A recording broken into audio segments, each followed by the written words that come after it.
Who would have ever thought that Thor would be the last OG Avenger standing? Yeah, the dude that looks like melted ice cream outlasted Iron Man. But thanks to Endgame and the upcoming Phase 4, the God of Thunder is in a great position to remain a key member of the Avengers going forward. The MCU is in a major transition period right now, and this next phase leading up to Avengers 5 will be vital in shaping the next iteration of Earth's mightiest heroes. This video is all about the next Avengers team, and not only about how we'll get there, but also how Thor will be the central linchpin to this new roster of heroes. Let's get into it.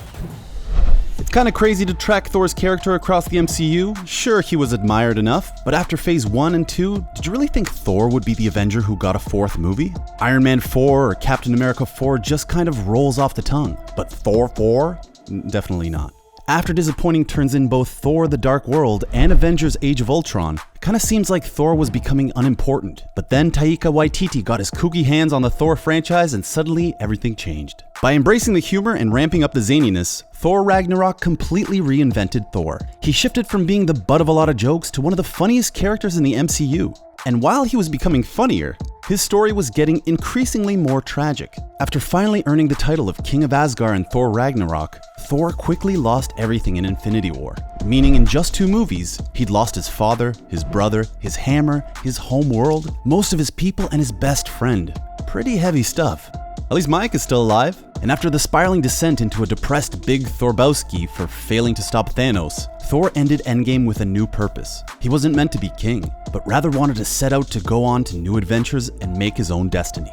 And that's fantastic. It sets up Thor to appear in more movies, which is more than we can say about almost every single original Avenger after Endgame. Iron Man snapped his way to a giant iron heap in the sky. Captain America now needs dentures and adult diapers. Black Widow is laying at the bottom of Vormir. Hawkeye will probably never leave his family again unless it's for Disney Plus levels of money. And Hulk suddenly became left-handed. With all the major players off the board, it will be up to Thor to bridge the gap between the old and the new heroes in the next Avengers movie. So, when can we expect you back?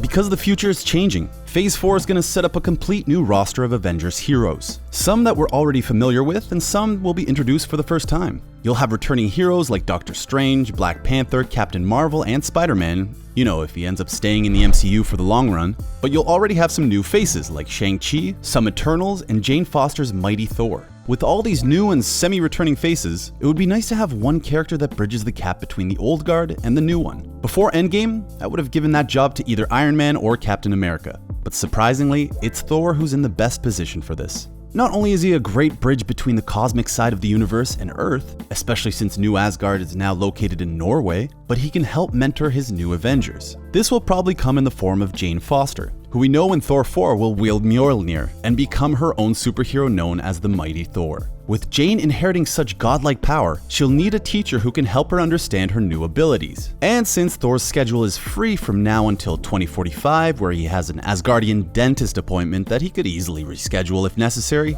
he could be the one to not only train her, but also incorporate her into the new Avengers team. So Thor's role in the new Avengers will be an interesting one. Because sure, he'll be the only OG, but the team's strength level is completely different now. The first Avengers team had 2 heavy hitters in Thor and Hulk, but this new roster is crazy powerful. Not only do you have Captain Marvel, who's probably the strongest hero in the universe, but now you have the Mighty Thor, who will be just as strong, if not stronger than the original Thor. And throw in Doctor Strange and the Eternals, and you've got to wonder what Thor can bring to the table now. Since it can't be just his strength, he has to bring his knowledge and leadership skills as well. Yes, he's goofier than he was a few movies ago, but he's also suffered almost more than anyone. He'll understand how to keep the new Avengers focused and dedicated, because if he wasn't there, I could see a lot of these strong personalities butting heads and disbanding. Plus, after he spends some time traveling the galaxy by himself, he'll gain an invaluable perspective on the universe. And even if the worst case scenario is that he's just a comic relief type character, then his humor and his heart will become the glue that holds the team together. I really feel like we were connecting there.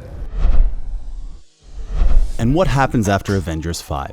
How much can Thor be around for? Can he make it to Avengers 6, Avengers 7, Avengers 15? Sure, why not? Thor has turned into a hero that can feasibly continue on for many more years, and keeping him as the franchise's biggest legacy character might be the smartest move they can make. He's someone who ties back to the original, and has grown into such a great character that he could stick around forever. By completing his King of Asgard arc, he's able to continue on with his fun space adventures with no end in sight. Who knows? Maybe we could see a movie with a much older Thor down the line. What would that film look like? I don't know, but I'd watch it in a heartbeat. So as long as Chris Hemsworth and Taika Waititi are down for it, there's no reason why they need to stop making Thor movies. That's what. How many more Thor movies do you think they can do? Let us know in the comments below and what you think the future holds for Thor. And don't forget to hit that like button for more awesome MCU content like this. Thanks for watching Screen Rant. See you next time.